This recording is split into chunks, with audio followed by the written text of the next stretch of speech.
Hello, I'm Jim Muehlhausen, author of the 51 Fatal Business Errors, and I'm here to talk to you about fatal error number 9, Smalketing.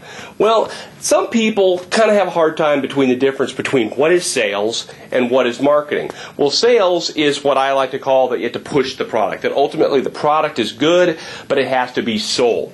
Marketing, think Crest toothpaste. Nobody has to sell Crest toothpaste. You go to the store, you've decided that you've already wanted it because of the marketing, the TV commercials, the branding, whatever it is, and it is pulled to you. So how do you determine whether you need sales or you need marketing?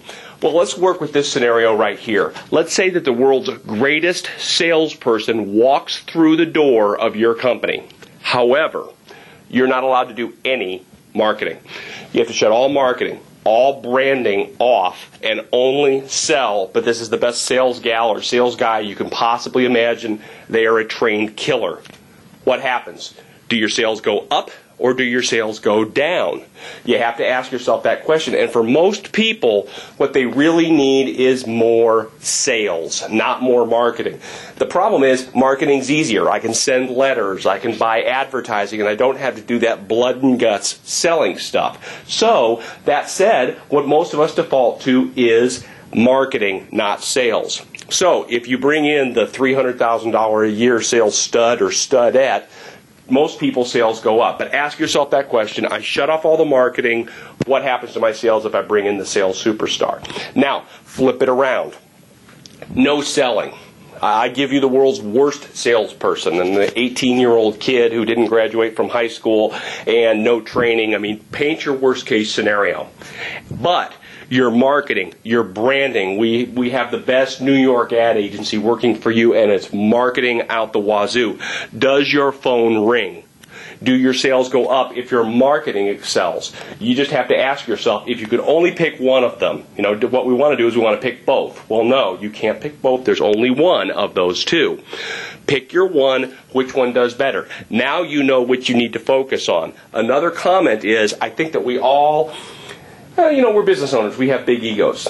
So what happens is we think that we're going to be great at marketing and great at selling. And you know what? You're not going to be. You're probably going to be able to excel at one of those two, not both of them. So what I want you to do is pick your poison. I want you to pick sales or marketing to excel in and either be a great selling organization or be a great marketing and branding organization.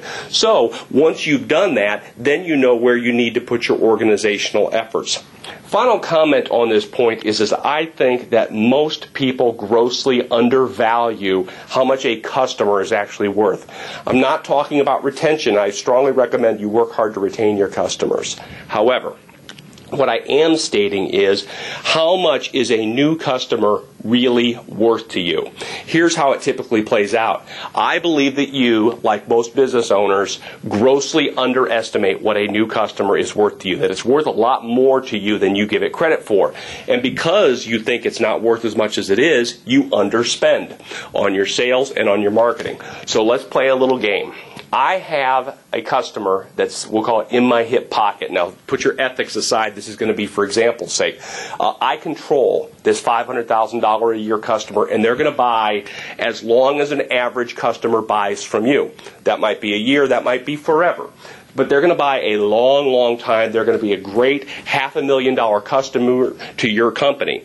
So here's what I want you to ask yourself. The only way to get this customer is to bribe me, to pay me to have them buy from you. And I want a check, and I'm auctioning off this customer to you, your biggest competitor. Everybody in your industry gets to bid on how much this customer that may buy $500,000 a year for 10 years from you, how much is that worth? So I started asking people, well, so what's your margin? Let's say that your margin is 30%.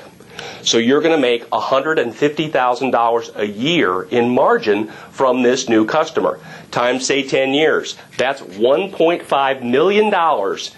Theoretically, that drops all to the bottom line because it's extra sales that it's worth to you. And I'll ask people, well, how much is this customer worth? And they'll say $20,000, $30,000, $50,000.